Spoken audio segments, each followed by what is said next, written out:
Hello, hello! J'espère que vous allez tous très bien. Je suis ravie de vous retrouver aujourd'hui afin de pouvoir voir ensemble, faire un peu le bilan des épargnes que j'ai pu effectuer sur l'année 2022. Et oui, tout au long de l'année, je vous ai présenté en fait une technique de manière à pouvoir épargner de l'argent. Si jamais vous ne l'avez pas vue, je vous la remets directement en petite barre d'information, l'explication générale. Et tout au long de l'année, on avait pu mettre ensemble du coup en pratique cette technique et du coup pouvoir dégager de l'épargne. Donc j'ai décidé de faire une petite vidéo bilan de manière à pouvoir avoir une idée globale sur le long terme, savoir ce que j'avais pu épargner sur une année grâce à cette technique. Donc du coup, on va reprendre le tableau que j'avais pu faire dès le début d'année. Disons non, je ne l'avais pas fait en début d'année, je l'avais fait pour les 6 mois pour faire un petit bilan. Et du coup, j'avais rempli après les mois suivants au fur et à mesure. Et donc, du coup, ça va être la surprise de savoir un petit peu le montant que j'ai pu épargner et en prenant compte également mes différents placements que j'ai pu faire et les intérêts que ceux-ci ont pu apporter. Donc, du coup, je suis impatiente de voir avec vous, faire le point par rapport à l'épargne et savoir ce que j'ai pu économiser. Donc l'année dernière, j'avais mis en place cette technique où je récapitulais tout ce qui était rentrée d'argent, les sorties d'argent. Je faisais les totaux en bas de manière à avoir en fait la différence. Et derrière, je faisais la mise en place de mes placements, que ce soit sur mon épargne mensuelle numéro 1 qui correspondait à tout ce qui était dépenses annuelles, telles que l'assurance voiture, l'assurance maison, l'entretien voiture, l'eau, le bois, que je venais du coup mensualiser. Donc du coup, je divisais par 12, tous ces montants cumulés, je les divisais par 12 et je venais du coup faire une moyenne sur le mois. Et dans l'épargne numéro 2 correspondait, ce qui correspond actuellement à mes enveloppes budgétaires, tout ce qui va être vacances, cadeaux, les épargnes des enfants, les différentes épargnes et autres. Et donc du coup, je répartissais tout ça dans mes enveloppes. Donc, j'avais mis en place ce tableau-ci, qui récapitule mois par mois de l'année, de janvier à décembre 2022.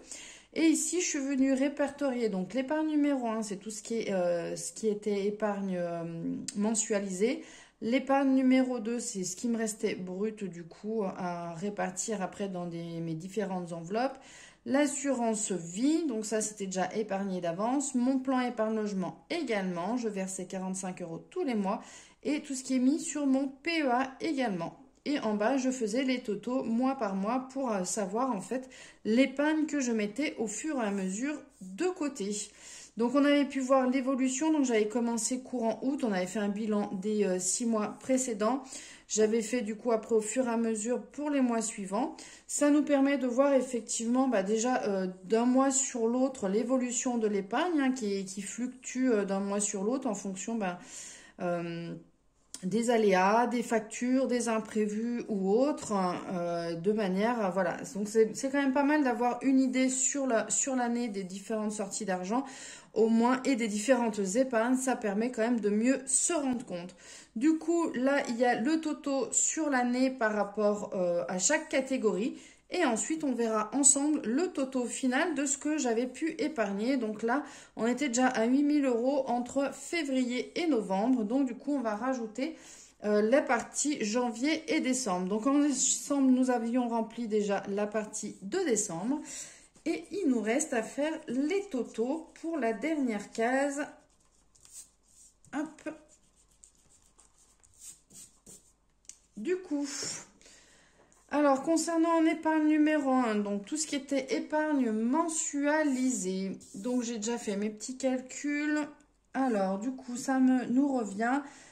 On a pu épargner 2095 € à l'année. Voilà, donc c'est quand même pas négligeable. Tout ce qui est là, ça correspondait vraiment à mes épargnes donc qui se trouvaient ici. Voilà, donc comme vous pouvez le voir, on était sur une base de 1890 €. Alors, il y a des choses qui sont parties entre-temps.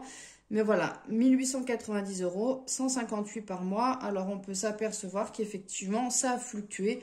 À un moment donné, on épargnait plus parce qu'il y avait d'autres choses qui étaient rentrées en ligne de compte et que j'ai finalement supprimé. Donc voilà, on est à 2095 € à l'année pour cette épargne numéro 1. Donc voilà, c'est quand même plus que satisfaisant d'être arrivé à ce point-là. L'épargne numéro 2, bah, c'est l'épargne que je répartissais après dans tout ce qui était vacances, cadeaux, enveloppes budgétaires diverses et variées. Donc, je suis tombée sur une épargne de 5 569,06 €. Voilà, donc ça, c'est vraiment l'épargne brute. Franchement, c'est super top.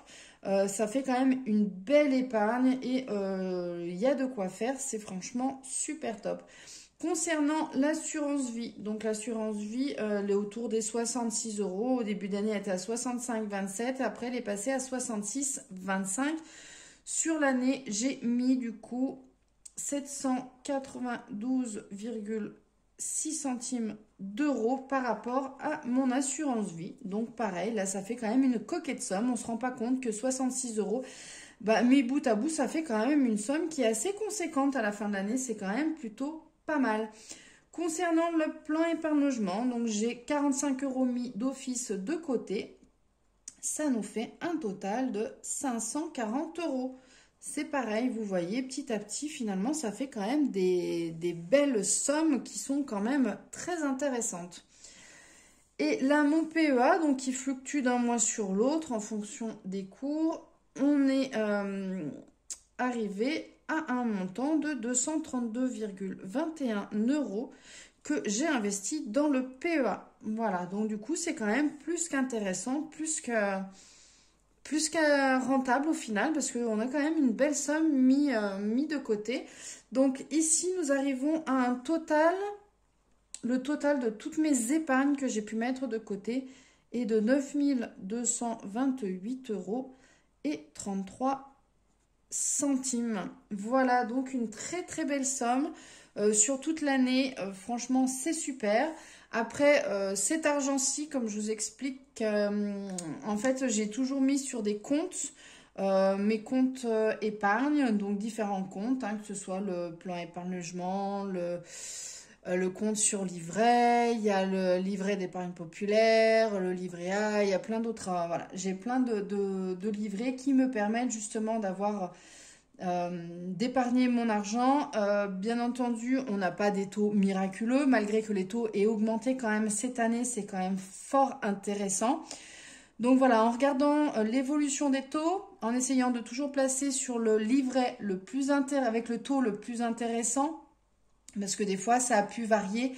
Ce qui était vrai, par exemple, en début d'année, ne l'était pas forcément vrai en cours d'année parce qu'il y avait des livrets avec un taux plus intéressant. Donc, du coup, il faut bien surveiller tout ça et pouvoir transférer d'un livret à un autre pour justement positionner. Donc, désolée, la caméra, elle a coupé. Donc, je vous disais que suite aux différents placements que j'ai pu mettre en place, donc en faisant attention entre les taux d'intérêt qui évoluaient au cours de l'année, il y a certains placements qui étaient plus intéressants que d'autres et qui évoluaient, qui l'étaient moins en cours d'année. Donc du coup, bien penser à faire ce transvasement d'argent.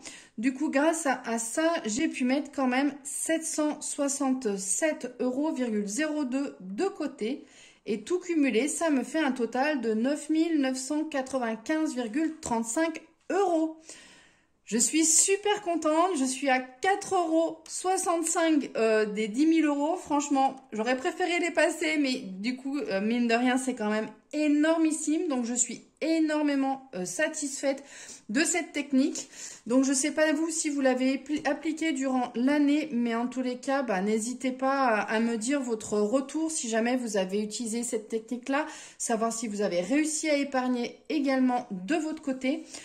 Cette année-ci, j'espère pouvoir en faire tout autant, voire même plus. Mon objectif, c'est de faire plus.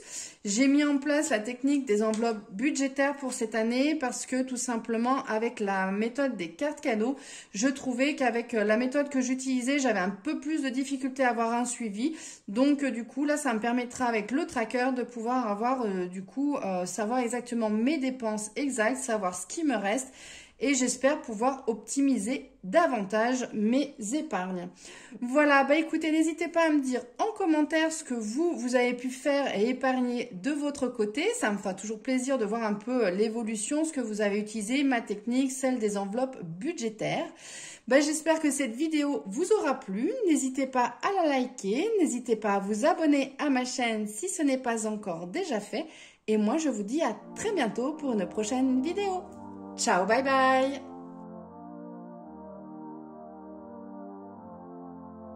I'm gonna lie